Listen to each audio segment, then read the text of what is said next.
Welcome back to Ash's Reality Recaps. Now, normally, tonight I would be recapping the American Idol episode from last night. But it dawned on me last night when I started watching some of these acts that Audition 2 and Audition 3 just weren't as good as Audition 1. Now, that's to be given. You're going to assume that the production is going to throw some really good talent in that first episode because they want to hook us all into watching the talent and thinking, oh, every audition after this is going to be top quality. Now, unfortunately, episode 2 and episode 3, they started bringing in the clown acts. Literally a circus clown act at one point in audition number 2.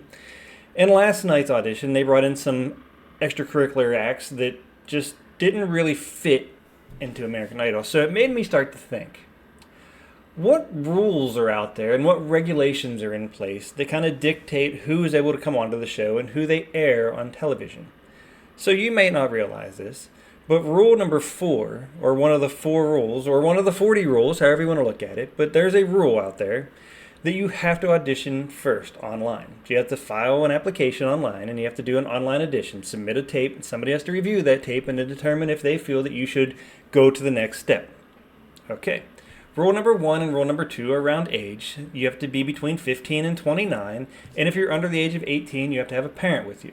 Rule number 3 is you have to live in the United States. Now, you can be any nationality, but you have to have a residence within the United States at the time of filming. Rule number 4, again, you must audition online first.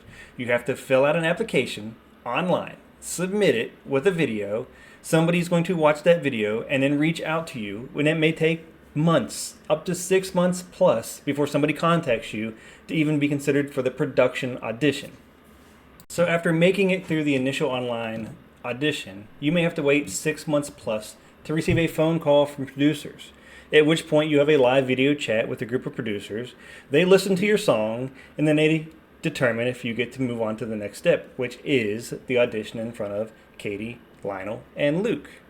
Now, that being said, walk-ins are welcome, but there's a catch.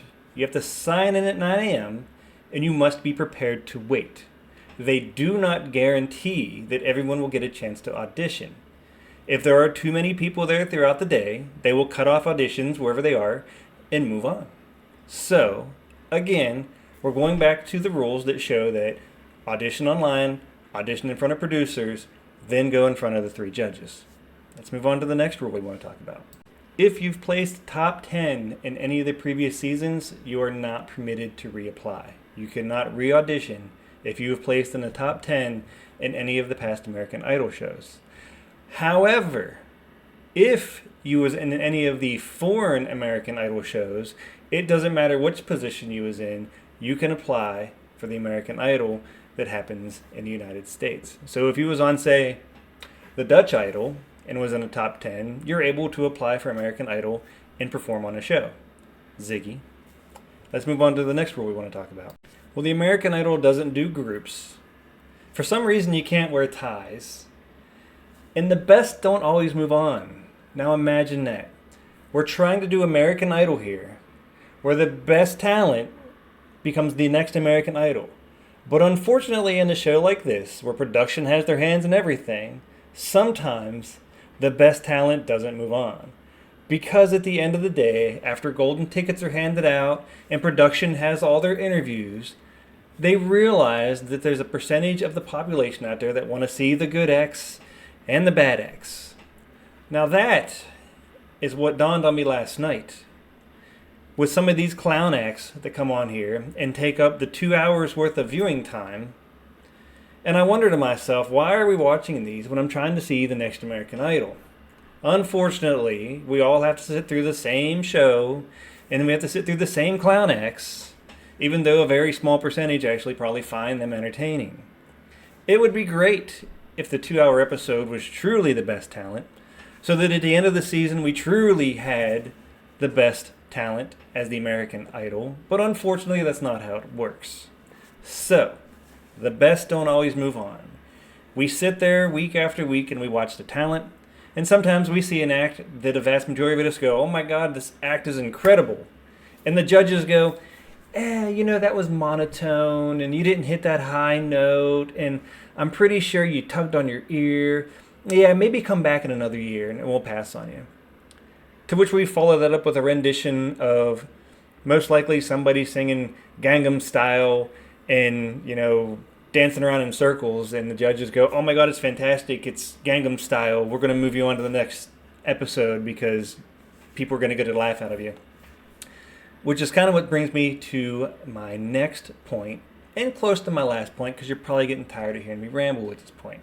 Production can disqualify you at any time.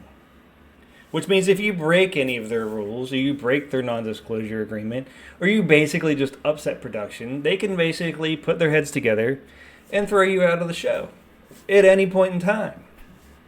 Auditions number 1, 2, 3, 4, 5, top 10, final 5. They can just kick you off the show at their own discretion. But here's what is my biggest pet peeve about what I saw last night in audition number 3. The talent comes out on the stage, nervous as could be. Yes, they've already gone through 2 auditions. At this point, production has already decided who they want to move on in the show.